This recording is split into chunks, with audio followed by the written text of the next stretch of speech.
지금 이 순간, 당신이 누군가를 위해 참고 있는 그 침묵이 사랑이 아니라 천천히 당신을 지우고 있는 중이라면 어떨까요? 105년을 살고 나서야 깨달은 한 노인의 고백이 오늘 밤 당신의 귀에 닿기를 바랍니다. 오래 살고 보니 사람이 가장 많이 후회하는 것은 못 준 것이 아니라 자기 자신을 잃어버린 일이었습니다. 나는 100살이 훌쩍 넘어서야 이 말을 입 밖으로 꺼냅니다. 자식에게 집을 내주고 돈을 내주고 젊은 날에 등뼈까지 내주고 나서야 알았습니다. 사랑이라고 믿었던 것들 중에는 사랑이 아니라 두려움도 섞여 있었다는 것을요. 외면당할까봐, 서운하다는 말을 들을까봐, 좋은 부모가 아니라는 눈빛을 받을까봐 나는 내 몫의 삶을 자꾸 뒤로 밀었습니다. 쌀이 비어도 아이 밥그릇부터 채웠고, 새 옷 한 벌을 사려다가도 손자의 운동화가 낡았다는 말을 들으면 지갑을 다시 닫았습니다. 젊은 시절에는 그것이 아무렇지도 않았습니다. 오히려 마음 한구석이 든든했습니다. 내가 없어도 이 아이들은 살겠구나. 내가 조금 더 고생하면 이 집안은 흔들리지 않겠구나. 그렇게 생각했습니다. 그런데 사람이 늙어 몸이 작아지고 목소리가 낮아지면 예전에 내가 내어준 것들이 조용히 다른 얼굴로 돌아옵니다. 고마움으로만 돌아오면 좋겠지만 세상 일이 늘 그렇게 곱지는 않습니다. 어느 명절이었습니다. 손주들이 거실에서 휴대전화를 보고 있었고 며느리는 부엌에서 그릇을 꺼내고 있었습니다. 나는 식탁 끝에 앉아 사과 껍질을 천천히 깎고 있었지요. 그때 큰아들이 아무렇지 않게 말했습니다. 엄마, 그 작은 땅은 그냥 우리 앞으로 해두는 게 편하지 않겠어요? 말투는 부드러웠습니다. 다투자는 말도 아니었습니다. 그런데 나는 그 순간 손끝이 서늘해졌습니다. 사과 껍질이 끊어지고 칼끝에 묻은 즙이 손가락으로 흘렀습니다. 그 말이 무서웠던 것은 땅 때문이 아니었습니다. 내가 아직 살아있는데 내 남은 목까지 벌써 정리할 물건처럼 이야기되는 느낌 때문이었습니다. 살다 보면 사람은 돈이 없어져서만 가난해지는 것이 아닙니다. 자기 결정권을 잃을 때 사람은 속에서부터 가난해집니다. 나는 그것을 너무 늦게 알았습니다. 자식에게 주는 일은 쉽습니다. 특히 부모는 자식 앞에서 계산을 못합니다. 그런데 한 번, 두 번 자꾸만 내 몫을 양보하다 보면 어느 날부터 주변 사람들은 내가 양보하는 사람이라는 사실을 사랑보다 먼저 기억합니다. 내가 무엇을 원하는지 묻기 전에 내가 당연히 내줄 것이라고 짐작합니다. 관계란 그렇게 조금씩 기울어집니다. 한쪽은 미안해하지 않고 다른 한쪽은 서운하다고 말하지 못하는 쪽으로 말입니다. 나는 자식들이 나쁜 사람이라고 말하고 싶지는 않습니다. 아이들도 자기 삶에 쫓기며 살았겠지요. 집값은 오르고 아이들 교육비는 버겁고 회사 일은 마음대로 되지 않았을 겁니다. 그러나 바쁘다는 이유가 누군가의 존중을 잊어도 된다는 허락은 아닙니다. 부모가 늙었다고 해서 마음까지 닳아진 것은 아닙니다. 노인의 마음도 젊은 사람의 마음처럼 듣고, 기억하고, 비교하고, 상처받습니다. 다만 늙은 사람은 상처를 크게 드러내지 않을 뿐입니다. 왜냐하면 집안이 시끄러워질까봐, 자식 얼굴이 굳어질까봐, 손주들 앞에서 초라해질까봐 그냥 삼킵니다. 그날 밤 집에 돌아와 불을 끄고 누웠는데 천장이 이상하게 멀어 보였습니다. 낮에는 아무 말도 하지 않았는데 밤이 되자 속에서 말들이 밀려왔습니다. 나는 왜 그렇게 빨리 내 것을 넘겨주었을까? 왜 내가 살아갈 방 한 칸, 병원비 한 줌, 마음 편히 거절할 권리 하나를 남겨두지 않았을까? 그 후회는 남을 탓하는 마음보다 더 무거웠습니다. 남을 미워하면 잠깐은 힘이 나지만 자신을 잃어버린 후회는 오래된 이불처럼 가슴을 덮어 숨을 막히게 합니다. 그때 비로소 알았습니다. 부모의 사랑은 전부를 주는 데서 완성되는 것이 아니라 끝까지 한 사람으로 남아있는 데서 무너지지 않는다는 것을. 자식에게 해줄 수 있는 만큼 해주되 내 삶의 기둥까지 뽑아주면 안 되었습니다. 기둥을 뽑아 지붕을 받쳐주면 처음에는 고맙다는 말을 듣습니다. 그러나 시간이 지나면 그 집은 내 집도 아니고 그 지붕 아래에서 나는 손님처럼 앉게 됩니다. 이것이 105년을 살고 나서야 깨달은 첫 번째 후회입니다. 나는 너무 많이 준 것이 아니라 나를 남겨두는 법을 너무 늦게 배웠습니다. 그러나 후회가 끝은 아닙니다. 늦은 깨달음도 사람을 다시 세울 수 있습니다. 나는 그때부터 마음속으로 아주 작은 문장을 품기 시작했습니다. 내가 자식을 사랑한다고 해서 내 남은 삶까지 허락 없이 내주어야 하는 것은 아니라고. 그 문장은 처음에는 낯설었지만 시간이 갈수록 나를 조금씩 일으켜 세웠습니다. 사랑은 나를 지우는 일이 아니라 내가 온전한 채로 누군가를 바라보는 일이어야 했습니다. 그 생각이 자라나기 전까지 나는 오래도록 한 가지 말을 붙들고 살았습니다.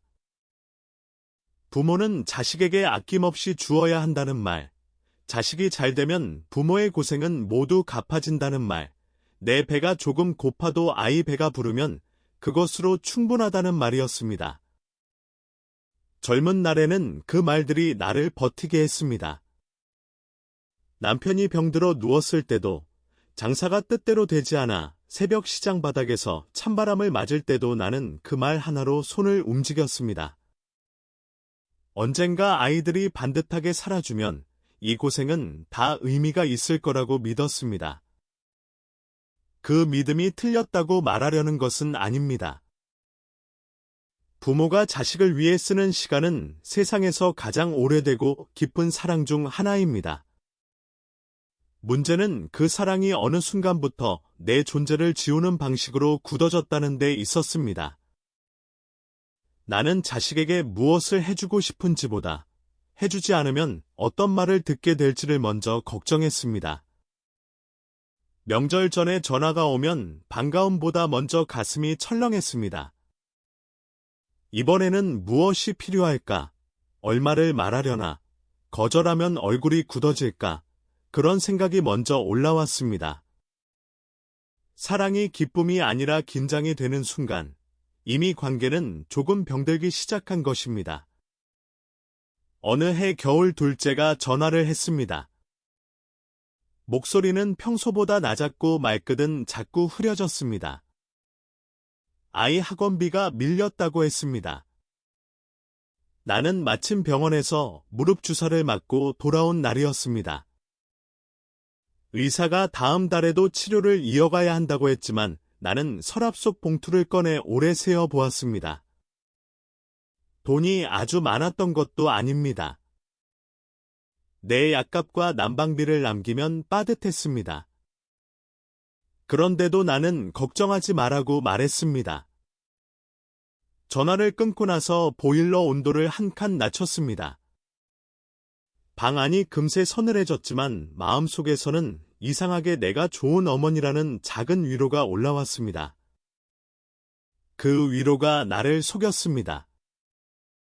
사람은 자기 희생이 인정받는다고 느낄 때 그 희생을 멈추기 어렵습니다. 특히 부모는 더 그렇습니다. 자식이 엄마밖에 없어라고 말하면 그 한마디가 오래된 피로를 잠시 잊게 합니다. 그러나 고마운 말이 반복되는 도움의 이유가 되면 어느 날부터 부모는 사랑하는 사람이 아니라 해결하는 사람이 됩니다. 자식은 힘들 때 부모를 떠올리지만 부모가 힘들 때는 이상하게 조용해집니다. 이것이 마음의 잔인함입니다. 받는 사람은 자신이 받은 것을 자주 잊고 주는 사람은 자신이 포기한 것을 오래 기억합니다. 나는 그런 기억이 쌓여도 겉으로는 태연한 척했습니다. 이웃 할머니가 시장에서 나를 만나 자식들이 잘 챙겨주지요 하고 물으면 나는 웃으며 그러며 다들 바쁘지만 마음은 착해요라고 대답했습니다. 그 말이 거짓말은 아니었습니다. 하지만 집에 돌아와 장바구니를 내려놓는 순간 마음이 툭 꺼졌습니다. 착한 마음과 실제로 지켜주는 태도는 같은 것이 아니었습니다. 자식들이 나를 미워한 것은 아니었지만 나를 우선으로 생각하지도 않았습니다. 나는 그 차이를 늦게 배웠습니다. 사랑이라는 이름으로 모든 것을 참으면 참는 사람의 마음에는 조용한 억울함이 생깁니다. 그 억울함은 처음에는 작습니다.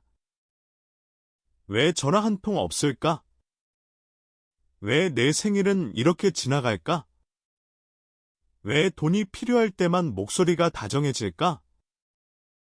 이런 생각들이 밤마다 아주 작은 벌레처럼 마음을 갉아먹습니다. 그러다가 어느 날 자식의 사소한 말 한마디에도 눈물이 나거나 아무 잘못 없는 며느리의 표정 하나에도 서운함이 밀려옵니다. 참는 것이 늘 착한 것은 아닙니다. 너무 오래 참으면 마음은 고요해지는 것이 아니라 안에서 썩어 냄새가 납니다. 나는 그때도 그 냄새를 인정하지 못했습니다. 내가 서운해하면 나쁜 어머니가 되는 것 같았습니다. 부모가 계산하면 못난 사람 같고 자식에게 섭섭함을 말하면 늙어서 욕심이 많아진 사람처럼 보일까 두려웠습니다. 그래서 또 삼켰습니다. 그런데 삼킨 말은 사라지지 않습니다. 몸 어딘가에 내려앉아 표정이 되고 한숨이 되고 이유 없는 피곤함이 됩니다. 어느 날 거울을 보니 내 얼굴이 내가 알던 얼굴보다 훨씬 굳어 있었습니다. 나는 자식을 위해 살았다고 생각했는데 정작 자식 앞에서 편안히 웃는 법을 잃어가고 있었습니다. 그제야 나는 희생을 조금 다르게 보기 시작했습니다. 희생은 필요할 때 잠시 건너는 다리여야지 평생 살아야 하는 집이 되어서는 안 됩니다. 자식에게 도움을 주더라도 내 숨이 끊어질 만큼 내어주지 않는 것, 서운함을 쌓기 전에 조용히 한계를 말하는 것, 그것이 사랑을 줄이는 일이 아니라 사랑이 원망으로 변하지 않게 지키는 일이라는 걸 알게 되었습니다. 좋은 부모란 끝없이 내주는 사람이 아니라 자신의 삶을 망가뜨리지 않으면서도 따뜻함을 잃지 않는 사람이어야 했습니다. 나는 그 사실을 너무 늦게 배웠지만 늦게 배운 진실일수록 더 오래 마음에 남았습니다. 늦게 배운 진실은 내 마음만 바꾸지 않았습니다. 그제야 나는 자식들의 마음도 조금 멀리서 바라보게 되었습니다. 처음에는 내가 서운한 쪽에만 서 있었습니다. 나는 이렇게 많이 주었는데 왜 저 아이들은 더 따뜻하게 말하지 않을까? 나는 평생 아끼고 줄였는데 왜 한 번쯤 내 손을 먼저 잡아주지 않을까? 그런 생각이 마음속에서 맴돌았습니다.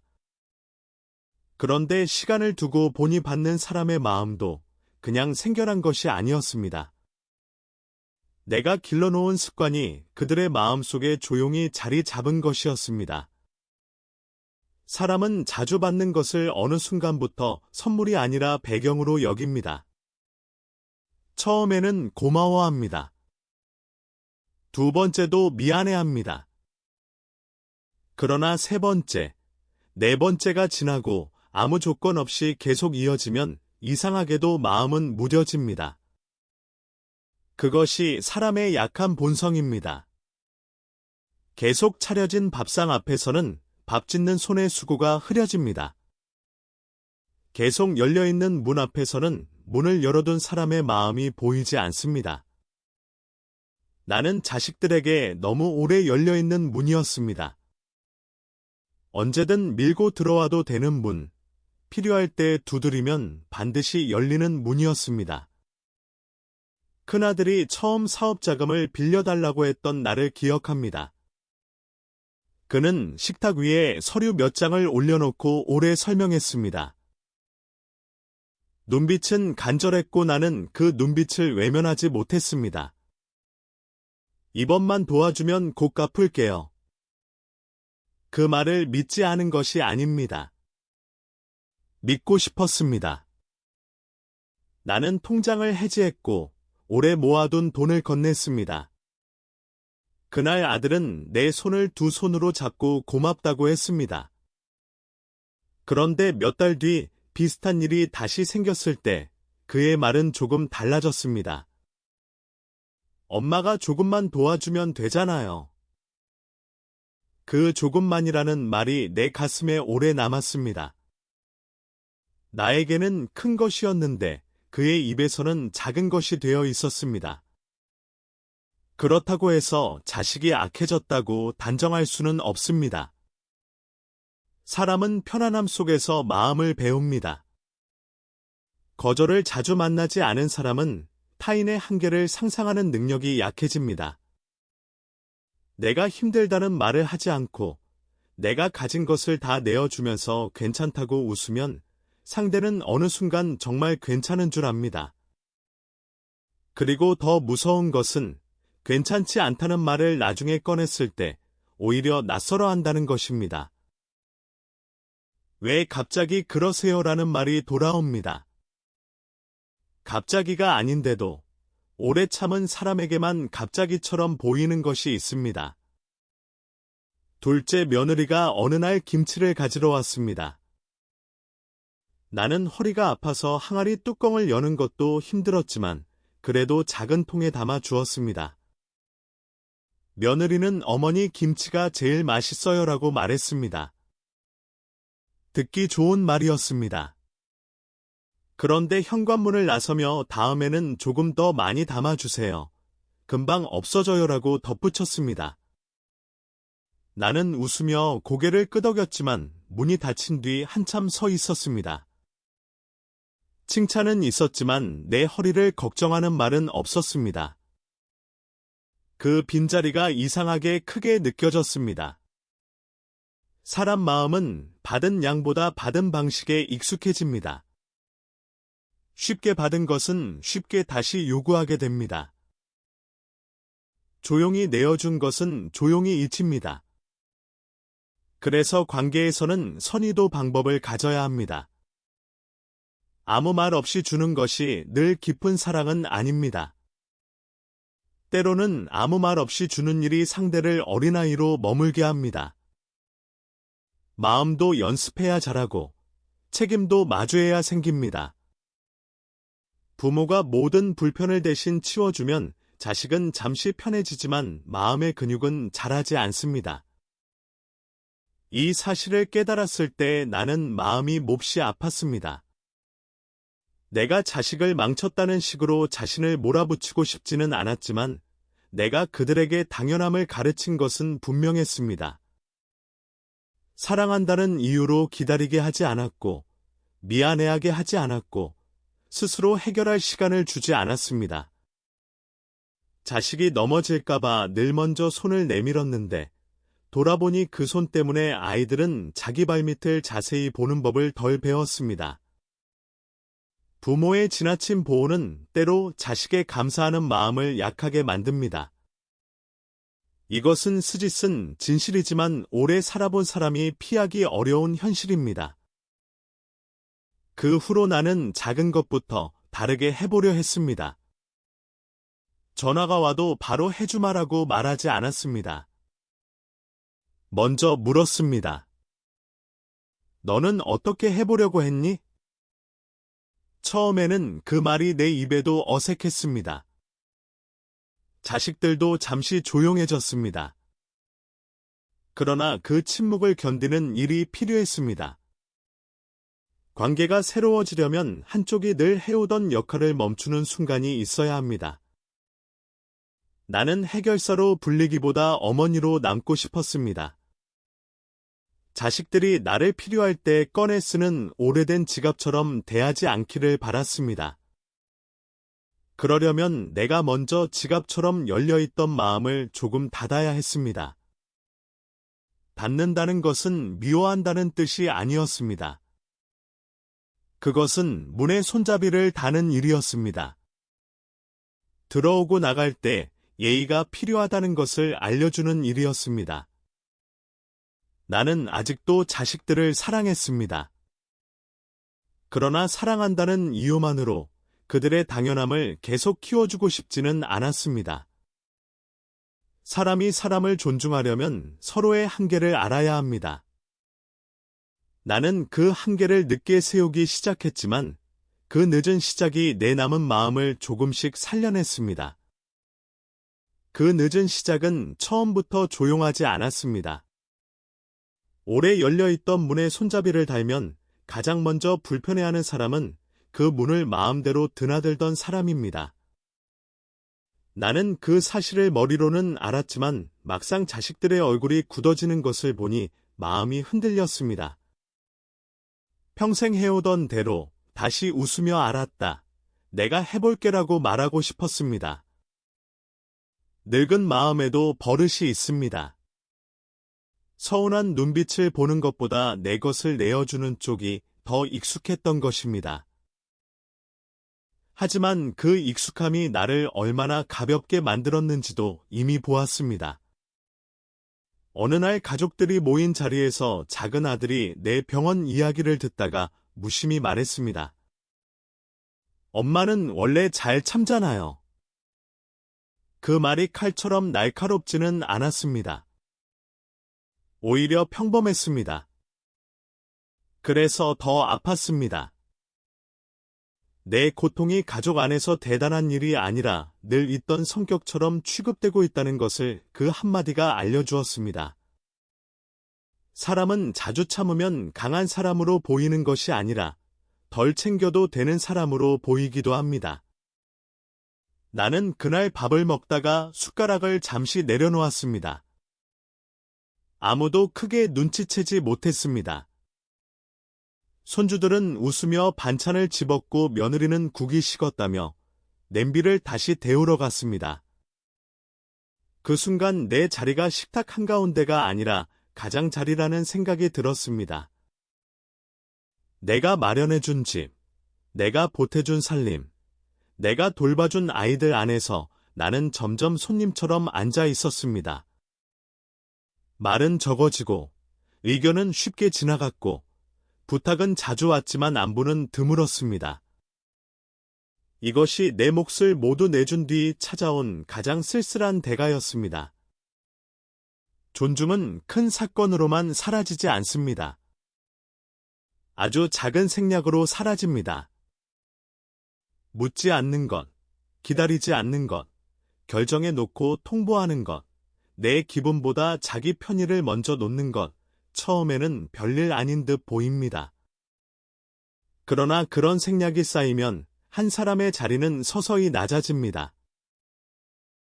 가족이라서 괜찮다고 넘긴 일들이 결국 가족 안에서 가장 깊은 상처가 되기도 합니다.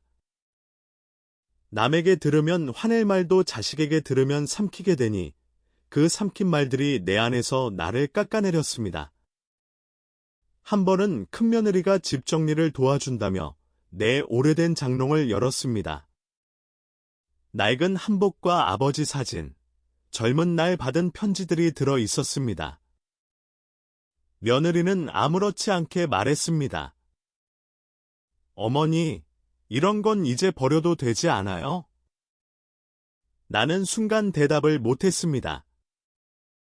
그 물건들이 값 나가는 것은 아니었습니다. 하지만 그 안에는 내가 아직 누구였는지 기억하게 해주는 세월이 있었습니다. 누군가에게는 낡은 짐이었지만 나에게는 사라진 사람들과 사라진 시간의 마지막 손잡이였습니다. 그런데 내 허락보다 정리가 먼저 이야기되는 순간 나는 내 삶까지 남의 눈에 치워야 할 물건처럼 느껴졌습니다. 사람이 존중을 잃으면 마음은 두 갈래로 갈라집니다. 하나는 화가 되고 하나는 체념이 됩니다. 젊은 사람은 화를 내기 쉽지만 늙은 사람은 체념으로 먼저 갑니다. 괜찮다. 다 그런 거다. 내가 늙었으니 어쩔 수 없다. 그런 말로 자신을 달래다 보면 어느새 스스로도 자기 마음을 하찮게 여기게 됩니다. 이것이 더 무섭습니다. 남이 나를 가볍게 보는 것보다 내가 나를 가볍게 보는 순간 사람은 안에서 무너집니다. 나는 한동안 그렇게 무너졌습니다.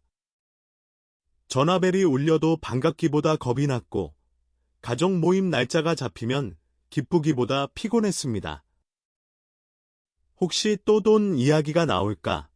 혹시 내 물건을 정리하자고 할까? 혹시 내 생각을 웃으며 넘길까? 이런 걱정이 마음에 먼저 앉았습니다. 사랑하는 사람들을 만나는 일이 이렇게 조심스러워진다는 것은 이미 무언가 크게 어긋났다는 뜻이었습니다. 그런데도 나는 오래 말하지 못했습니다. 말하는 순간 내가 가족을 불편하게 만드는 사람이 될까 두려웠습니다. 그러나 나이가 아주 많이 들면 이상하게도 두려움보다 분명함이 조금씩 커집니다. 남은 시간이 길지 않다는 사실은 사람을 슬프게도 하지만 쓸데없는 눈치를 덜 보게도 합니다. 나는 어느 날 큰아들에게 조용히 말했습니다. 내가 가진 것을 나눌 수는 있어도 내가 없는 사람처럼 정하지는 말아라. 목소리는 크지 않았습니다. 벌을 내지도 않았습니다. 그런데 그 말을 하고 나니 가슴속에서 오래 닫혀있던 창문이 조금 열리는 것 같았습니다. 아들은 잠시 놀란 얼굴을 했습니다. 아마 내가 그런 말을 할 줄 몰랐을 것입니다. 나는 덧붙였습니다. 나도 아직 내 삶의 주인이다. 그 문장은 누구를 이기려고 한 말이 아니었습니다. 나 자신에게 돌아가기 위한 말이었습니다. 가족 안에서 존중을 되찾는 일은 큰 소리를 내는 데서 시작되지 않습니다. 내가 나를 더는 허락 없이 내어주지 않겠다고 마음먹는 데서 시작됩니다. 그리고 그 마음은 차갑지 않아도 충분히 단단할 수 있습니다. 그 말을 하고 난 뒤에도 모든 것이 단번에 달라지지는 않았습니다. 사람의 관계는 오래 굳은 주름 같아서 손바닥으로 한번 문지른다고 펴지지 않습니다. 큰아들은 한동안 전화를 줄였고 둘째는 나를 대할 때 어딘가 조심스러운 척하면서도 서운한 기색을 감추지 못했습니다. 나는 그들의 침묵을 보며 다시 흔들렸습니다. 내가 괜한 말을 했나? 늙은 사람이 참지 못하고 마음을 드러내서 집안 분위기만 어색하게 만든 것은 아닌가? 그런 생각이 밤마다 베갯머리로 찾아왔습니다. 그러나 이상하게도 그 후회는 예전과 조금 달랐습니다. 예전의 후회는 내가 왜 더 주지 못했을까 하는 쪽으로 흘렀지만 이제는 내가 왜 나를 이렇게 오래 뒤로 미루었을까 하는 쪽으로 흘렀습니다. 그 차이는 작아 보여도 아주 컸습니다. 나는 더 이상 자식의 표정만 살피는 사람이 아니었습니다. 내 마음이 어디서 다쳤는지, 어떤 말 앞에서 작아졌는지, 무엇을 두려워해 평생 양보만 해왔는지 천천히 바라보기 시작했습니다. 늙어서 가장 어려운 일은 남을 용서하는 것이 아니라 오래 방치한 자기 마음 앞에 정직해지는 일입니다. 어느 밤이었습니다. 바람이 창을 두드리고 냉장고 소리가 유난히 크게 들렸습니다. 나는 물 한 잔을 마시려고 일어났다가 식탁 의자에 오래 앉아 있었습니다. 불을 켜지 않은 부엌은 어둡고 조용했습니다. 그 어둠 속에서 문득 젊은 날의 내가 떠올랐습니다. 아이들 도시락을 싸느라 새벽부터 손을 움직이던 여자, 남편 병원비를 마련하려고 장롱 속 폐물을 꺼내던 여자, 자식들이 혹시 기죽을까봐 자기 서러움은 농담처럼 넘기던 여자. 나는 그 여자를 너무 오래 칭찬만 했고 한 번도 불쌍히 여겨주지 않았습니다. 사람은 자신이 선택한 고생에는 쉽게 연민을 주지 못합니다. 내가 원해서 한 일이라고 생각하면 그 뒤에 남은 상처까지 내가 책임져야 한다고 믿게 됩니다. 하지만 선택했다고 해서 아프지 않은 것은 아닙니다. 사랑해서 견딘 일도 몸에 남고 가족을 위해 삼킨 말도 마음에 남습니다. 나는 그제야 내 지난 세월을 조금 다르게 보았습니다. 나는 바보처럼 산 것이 아니었습니다. 다만 사랑받고 싶었고, 버림받고 싶지 않았고, 좋은 어머니라는 이름으로라도 내 삶의 의미를 붙잡고 싶었던 것입니다. 그 사실을 인정하자 눈물이 났습니다. 누구를 탓하는 눈물이 아니었습니다. 너무 늦게 나에게 미안하다고 말하는 눈물이었습니다. 아이들이 잘못한 것도 있었고, 내가 잘못 길들인 것도 있었습니다. 그러나 그 모든 것을 한꺼번에 심판하려 들면 마음은 더 거칠어집니다. 나는 이제 심판보다 이해 쪽으로 조금씩 걸어가고 싶었습니다. 이해한다는 것은 모든 것을 허락한다는 뜻이 아닙니다. 이해는 상처를 덮는 천이 아니라 상처가 왜 생겼는지 비로소 들여다보는 등불입니다. 며칠 뒤 둘째가 전화를 했습니다. 목소리 끝에 아직 섭섭함이 묻어 있었습니다. 그는 엄마가 요즘 좀 달라진 것 같아요라고 말했습니다. 예전 같으면 나는 얼른 웃으며 아니다. 내가 뭘 달라졌니라고 했을 것입니다. 그러나 그날은 잠시 숨을 고르고 말했습니다. 그래, 조금 달라지려고 한다. 늦었지만 그래야 할 것 같구나. 전화 너머가 조용해졌습니다. 그 침묵이 무섭지 않았다고 하면 거짓말입니다. 그래도 나는 더 이상 내 말을 주워 담지 않았습니다. 그때 알았습니다. 성숙한 반응은 상대를 설득하는 데 있지 않고 내 마음을 버리지 않는 데 있다는 것을. 자식이 이해하지 못해도 내가 내 삶을 설명할 권리는 있습니다. 나만 울며 매달리거나 오래 원망하지 않고 안정하게 말하는 연습이 필요했습니다. 내가 해줄 수 있는 것은 여기까지다. 이 일은 내가 먼저 감당해 보아야 한다. 나는 너희를 사랑하지만 내 남은 생활도 지켜야 한다. 이런 말들은 처음에는 차갑게 느껴졌지만 반복할수록 내 안에서 따뜻한 질서가 되었습니다. 후회는 나를 벌하러 온 것이 아니었습니다. 오래 삐뚤어진 관계를 다시 보라고 찾아온 늦은 손님이었습니다. 나는 그 손님을 쫓아내지 않기로 했습니다. 밤마다 밀려오는 생각을 무조건 막지 않고 하나씩 바라보았습니다. 내가 준 것, 잃은 것, 바랐던 것, 말하지 못한 것, 그렇게 바라보다 보니 상처는 조금씩 원망의 모양을 잃고 깨달음의 모양을 갖기 시작했습니다. 나는 자식에게 모든 것을 주고 나서야 배웠습니다. 남은 것이 적을수록 더 귀하게 지켜야 할 것이 있다는 것을요. 그것은 돈도 아니고 땅도 아니었습니다. 마지막까지 나를 사람답게 대하는 마음이었습니다. 그 마음을 붙잡고 나니 이상하게도 사랑의 모양도 달라졌습니다. 예전에는 자식을 사랑한다는 말이 곧 무엇이든 들어준다는 뜻처럼 느껴졌습니다. 아프다는 말이 나오면 달려가고, 돈이 필요하다는 말이 나오면 서랍을 열고, 힘들다는 한숨을 들으면 내 사정부터 접었습니다. 그런데 이제는 알겠습니다.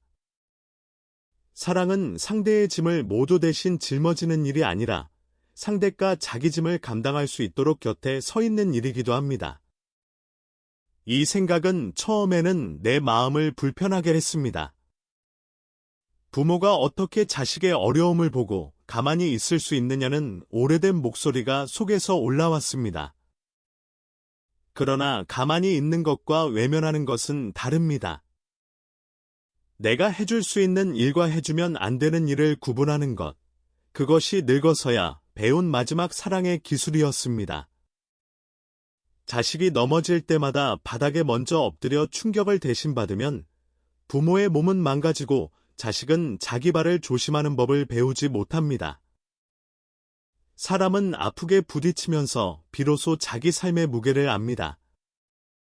어느 날 큰아들이 다시 돈 이야기를 꺼냈습니다. 말투는 예전보다 조심스러웠지만 끝내 하고 싶은 말은 같았습니다. 나는 찻잔을 내려놓고 그의 얼굴을 한참 보았습니다. 젊은 날의 그 아이가 떠올랐습니다. 열이 나서 내 등에 엎여 병원에 가던 아이, 운동의 날 넘어지고도 울음을 참던 아이, 처음 월급을 받았다며 빵 한 봉지를 사왔던 아이, 그 기억들이 내 마음을 흔들었습니다. 그러나 기억은 사랑의 뿌리일 수는 있어도 오늘의 판단을 대신할 수는 없습니다. 나는 천천히 말했습니다. 이번에는 내가 돈을 보태지 않겠다. 대신 내가 방법을 찾는 동안 밥은 해줄 수 있다. 그 말은 내게도 낯설고 아들에게도 낯설었습니다. 그는 잠시 입술을 다물었습니다. 나는 그 침묵 속에서 예전처럼 서둘러 말을 바꾸지 않았습니다.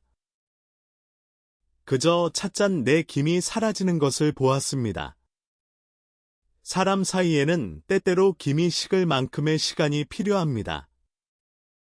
그래야 말이 덜 뜨겁고 마음이 덜 다칩니다. 아들은 끝내 고개를 끄덕였지만 얼굴에는 서운함이 남아 있었습니다. 나는 그 서운함까지 책임지려 하지 않기로 했습니다. 자식의 감정은 자식의 몫이고 나의 평안은 나의 몫이었습니다. 가족 안에서 경계를 세우면 처음에는 사랑이 줄어든 것처럼 보입니다. 그러나 사실은 사랑과 두려움이 분리되는 과정입니다. 나는 그동안 자식이 서운해할까봐, 나를 멀리할까봐, 늙은 어미가 쓸모없다고 여길까봐 너무 많은 것을 내주었습니다. 그것은 사랑만은 아니었습니다. 사랑에 섞인 두려움이었습니다. 두려움으로 주는 것은 오래가지 못합니다. 준 뒤에 마음이 편하지 않고 받은 사람을 미워하게 되고 결국 관계에 빚 냄새가 배기 때문입니다. 며칠 뒤 손녀가 찾아와 냉장고 문을 열고 할머니, 간식 별로 없네라고 말했습니다. 예전 같으면 미안한 마음부터 들었을 겁니다. 하지만 그날 나는 웃으며 말했습니다. 요즘은 내가 먹을 만큼만 해놓는다. 손녀는 별 생각 없이 고개를 끄덕이고 물을 마셨습니다. 아주 작은 장면이었지만 내게는 큰 변화였습니다. 나는 더 이상 빈 냉장고를 부끄러워하지 않았습니다. 내 삶이 누군가를 항상 만족시켜야 한다는 생각에서 조금 벗어난 것입니다. 심리라는 것이 거창한 데 있지 않습니다. 사람은 반복되는 반응을 보고 상대의 자리를 정합니다. 늘 미안해하는 사람에게는 더 쉽게 요구하고 늘 물러나는 사람에게는 더 쉽게 밀고 들어옵니다. 반대로 조용히 한계를 말하는 사람에게는 처음에는 불편해도 시간이 지나면 그 한계를 현실로 받아들입니다. 그러니 경계는 큰 소리로 세우는 벽이 아니라 매번 같은 자리에서 흔들리지 않는 낮은 울타리와 같습니다. 낮지만 분명하고 닫혀있지만 저기가 없는 울타리입니다. 나는 그 울타리를 세우며 마음이 조금 밝아지는 것을 느꼈습니다. 자식을 덜 사랑하게 된 것이 아니었습니다. 오히려 덜 원망하게 되었습니다. 할 수 없는 일을 하지 않으니 해준 일에도 독이 덜 묻었습니다. 밥을 차려줄 때도 전처럼 서운함을 섞지 않았고 전화를 받을 때도 가슴이 덜 철렁했습니다. 해줄 수 있는 것은 따뜻하게 해주고 해줄 수 없는 것은 조용히 거절했습니다. 그 단순한 태도가 내 늙은 마음의 생각보다 큰 평화를 주었습니다. 나는 이제 자식에게 이렇게 말할 수 있습니다. 너를 사랑한다. 하지만 내 남은 삶도 귀하다. 이 말은 차가운 선언이 아닙니다. 오히려 가장 늦게 배운 다정함입니다. 내가 나를 지키지 못하면 언젠가 너를 미워하게 될지도 모른다는 것을 알기 때문입니다. 사랑을 오래 지키려면 사랑 아닌 것을 덜어내야 합니다. 두려움, 죄책감, 체면, 남의 눈, 좋은 부모라는 이름에 묶인 허영, 그런 것들을 조금씩 내려놓으니 내 마음에는 작지만 맑은 자리가 생겼습니다. 그 자리에서 나는 비로소 자식을 더 사람답게 바라보고 나 자신도 더 사람답게 대하기 시작했습니다. 나 자신을 더 사람답게 대하기 시작하자 거리를 보는 눈도 달라졌습니다. 예전에는 가까울수록 많이 설명해야 한다고 믿었습니다. 내가 왜 서운했는지, 왜 힘들었는지, 왜 더는 도와줄 수 없는지 길게 말해야만 자식들이 알아줄 것 같았습니다. 그러나 오래 살아보니 설명이 길어질수록 내 마음은 더 헐거워졌습니다. 알아들을 준비가 없는 사람 앞에서 많은 말을 꺼내면 그 말들은 이해로 돌아오지 않고 변명처럼 흩어집니다. 품위는 때로 말을 줄이는 데서 지켜집니다. 나는 어느 날부터 자식들에게 내 결정을 짧게 말하기 시작했습니다. 그건 어렵다. 나는 그렇게 하지 않겠다. 생각해보고 다시 말하마. 처음에는 그 짧은 말들이 낯설어 입안에서 굴렀습니다. 평생 나는 이유를 붙이고 사정을 말하고 상대가 기분 나쁘지 않게 돌려 말하는 데 익숙했습니다. 하지만 단정한 말에는 이상한 힘이 있었습니다. 소리를 높이지 않아도, 길게 울지 않아도 내 마음이 내 자리에 서 있다는 느낌을 주었습니다. 작은 아들이 어느 날 엄마, 예전에는 안 그러셨는데 요즘은 너무 선을 긋는 것 같아요라고 했습니다. 그 말을 듣는 순간 예전에 내가 또 고개를 들었습니다. 미안하다고 해야 하나? 내가 너무 야박했나? 그러나 나는 잠시 숨을 고른 뒤 말했습니다. 선을 긋는 게 아니라 내 자리도 남겨두는 거다. 그 말 뒤에 더 덧붙이지 않았습니다. 침묵이 잠시 내려앉았고 나는 그 침묵을 피하지 않았습니다. 침묵을 견디는 사람은 관계에서 조금 덜 끌려다닙니다. 품위 있게 물러선다는 것은 관계를 끊는다는 뜻이 아닙니다. 오히려 관계가 더 망가지기 전에 내 감정을 거두어들이는 일입니다. 나는 예전처럼 서운한 마음을 안고 자식들의 전화를 기다리지 않기로 했습니다. 전화가 오면 받고 오지 않으면 내 하루를 살았습니다. 아침에는 천천히 죽을 끓이고 창가에 앉아 햇빛이 방바닥을 옮겨가는 것을 보았습니다. 이웃 할머니가 문 앞에서 요즘 자식들 자주 와요 하고 물어도 나는 더 이상 애써 꾸미지 않았습니다. 저희들 바쁘지요. 나도 시간 보내고 있어요. 그렇게 말하니 마음이 덜 비참했습니다. 사람은 누군가에게 매달릴수록 자기 안의 중심을 잃습니다.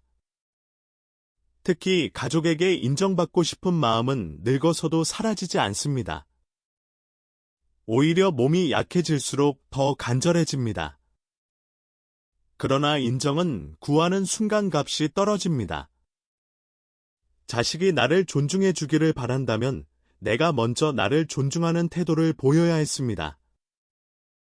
내 말을 함부로 줄이지 않고, 내 생활을 함부로 내주지 않고, 내 감정을 매번 설명거리로 만들지 않는 것, 그것이 늙은 사람이 가질 수 있는 조용한 위험이었습니다.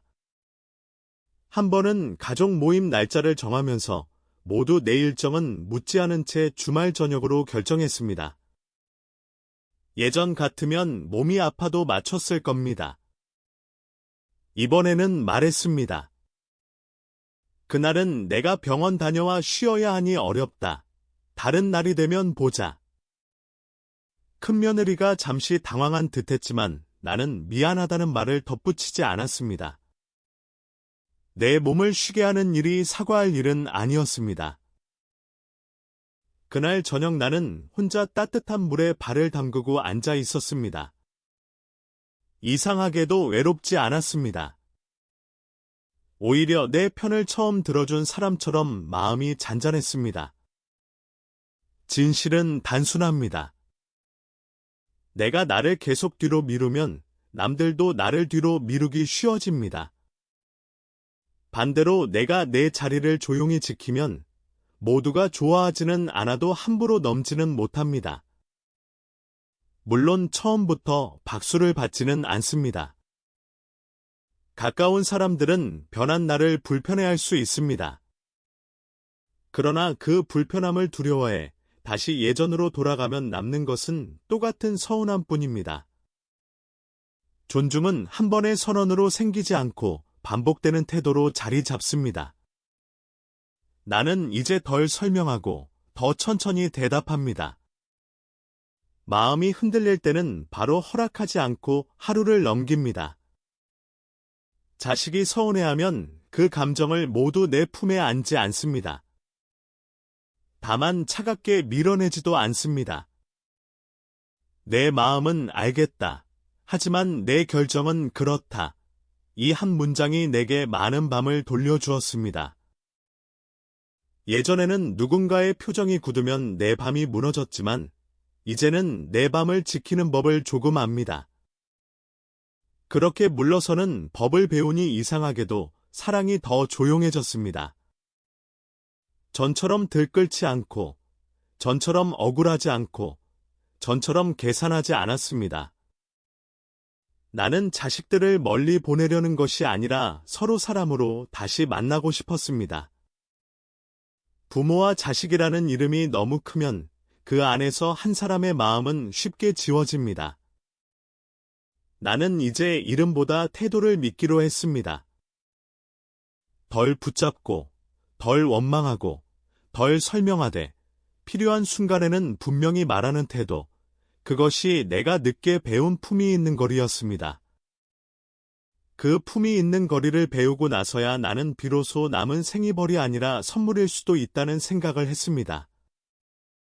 100살이 넘은 몸은 많은 것을 할 수 없습니다. 손가락은 굳고, 눈은 흐리고, 계단 앞에서 오래 망설입니다.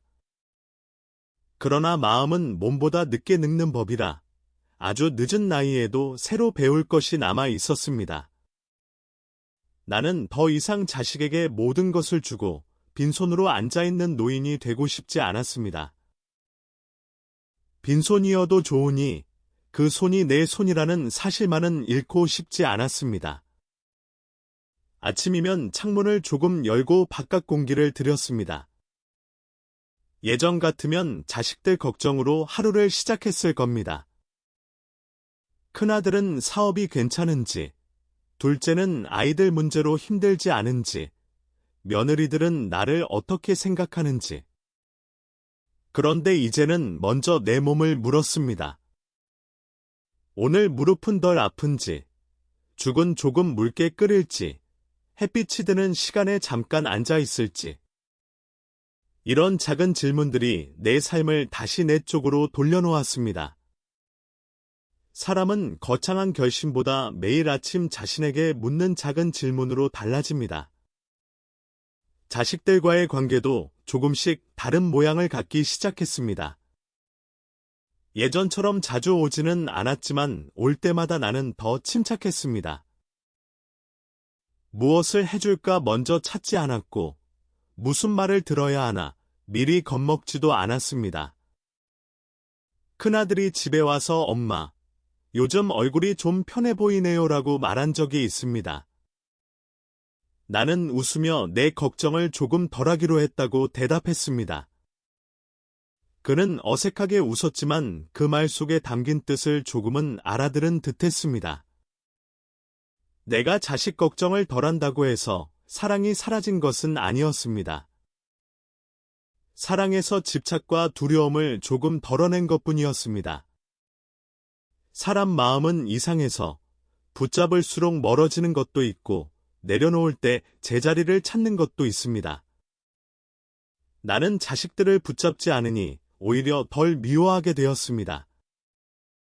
전화를 기다리며 서운해하지 않았고 오지 않는 안부를 혼자 세어보지 않았습니다. 전화가 오면 반갑게 받고 오지 않으면 조용히 라디오를 켰습니다. 이웃이 가져다준 고구마를 쪄먹고 오래된 사진첩을 한 장씩 넘기고 저녁에는 약을 챙겨 먹었습니다. 그런 평범한 장면들 속에서 나는 늦은 평안을 만났습니다. 물론 모든 상처가 깨끗이 사라진 것은 아닙니다. 어떤 말은 아직도 떠오르면 가슴이 쓸립니다. 내가 살아있는데 내 몫을 미리 정리하려던 말, 내 고통을 당연한 참음으로 넘기던 말, 내 물건을 허락 없이 치우려던 손길, 그런 기억은 완전히 없어지지 않습니다. 다만 이제는 그 기억들이 나를 무너뜨리도록 내버려두지 않습니다. 상처가 있다는 사실과 상처에 끌려다니는 삶은 다릅니다. 나는 늦게나마 그 차이를 배웠습니다. 자식들도 조금씩 배웠을 것입니다. 내가 더 이상 모든 요구에 고개를 끄덕이지 않자 그들은 처음에는 서운해했고 나중에는 조심했습니다. 조심한다는 것은 차가운 일이 아닙니다.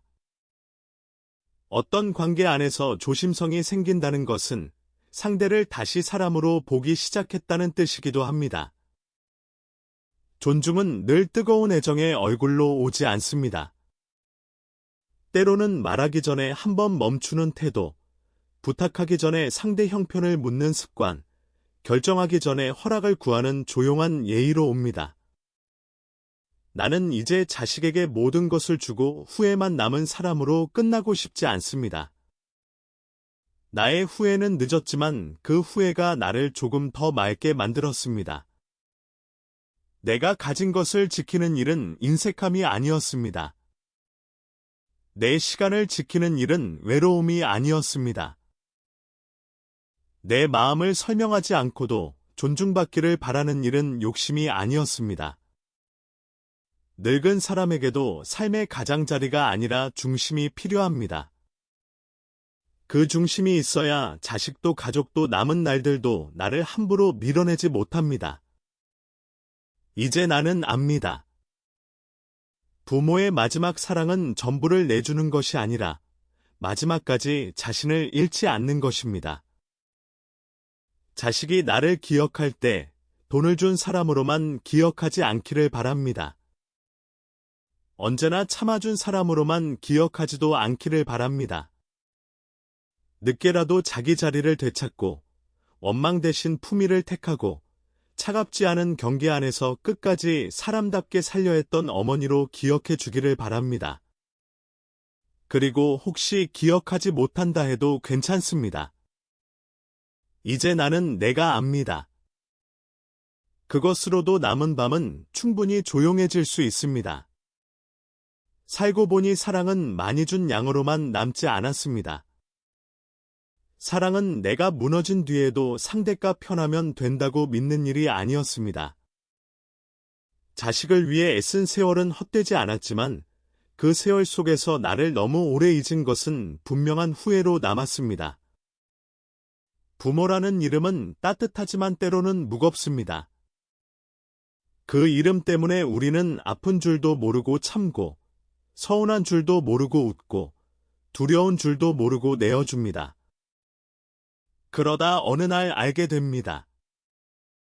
계속 내어주기만 한 사람은 사랑받는 사람이 아니라 당연히 내어주는 사람으로 보일 수도 있다는 것을요.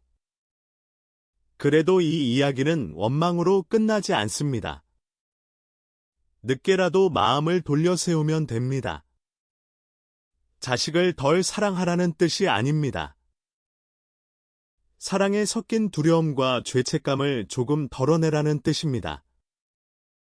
해줄 수 있는 것은 따뜻하게 해주고 해줄 수 없는 것은 조용히 거절해도 됩니다. 설명을 줄여도 됩니다. 미안하다는 말을 습관처럼 붙이지 않아도 됩니다. 내 몸을 쉬게 하고, 내 돈을 지키고, 내 시간을 아끼는 일은 차가운 일이 아닙니다. 당신도 이제 자신을 덜 탓했으면 좋겠습니다. 너무 많이 사랑해서 생긴 상처라면 그 상처 앞에서 자신을 미워하지 않아도 됩니다. 다만 이제부터는 다르게 살아도 됩니다. 품위 있게 경계를 세우고 침착하게 물러서고 마음의 문에 손잡이를 달아도 됩니다. 당신은 끝까지 존중받을 자격이 있습니다. 남은 생이 길든 짧든 그 안에는 아직 당신의 평안이 들어갈 자리가 있습니다.